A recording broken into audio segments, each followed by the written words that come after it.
Premis adalah pernyataan dasar atau asumsi awal yang digunakan untuk mendukung sebuah argumen, ide, atau teori. Premis merupakan elemen penting dalam logika dan penalaran karena menjadi landasan dari kesimpulan yang diambil. Dalam sebuah argumen, premis digunakan sebagai landasan fakta atau asumsi yang dipercayai benar, yang kemudian mengarah pada sebuah kesimpulan logis. Premis bisa bersifat eksplisit, dinyatakan dengan jelas, atau implisit, tersirat, tetapi keduanya berperan dalam membangun kerangka argumen yang solid. Secara umum, sebuah argumen logis terdiri dari beberapa premis yang saling mendukung dan bersama-sama membawa pembaca atau pendengar menuju kesimpulan. Elemen-elemen premis. 1. Fakta atau pernyataan yang diasumsikan benar. Premis biasanya menyajikan fakta, data, atau asumsi yang diyakini benar dan diterima sebagai dasar penalaran. Mendukung kesimpulan. Premis mendukung kesimpulan yang ingin dicapai. Kesimpulan hanya valid jika premis yang mendasarinya benar dan relevan. 3. Berfungsi dalam penalaran deduktif dan induktif. Dalam penalaran deduktif, kesimpulan ditarik secara logis dari premis yang ada. Sedangkan dalam penalaran induktif, premis digunakan untuk membangun generalisasi atau prediksi.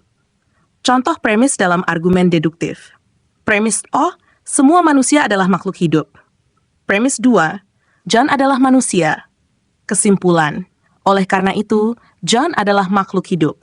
Dalam contoh di atas, kesimpulan logis yang dihasilkan sepenuhnya bergantung pada kebenaran dari dua premis yang mendahuluinya.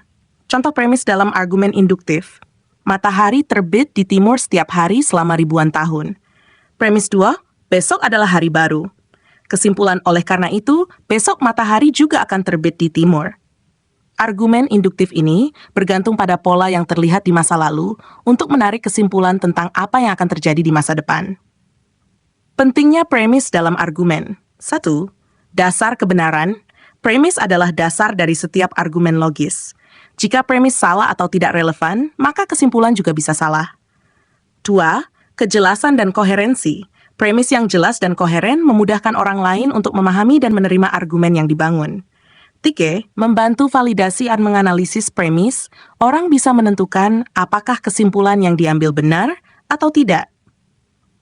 Premis sangat penting dalam komunikasi, penelitian, dan debat, karena memberikan dasar logis untuk menarik kesimpulan dan mengembangkan argumen yang kuat. Demikian, semoga bermanfaat.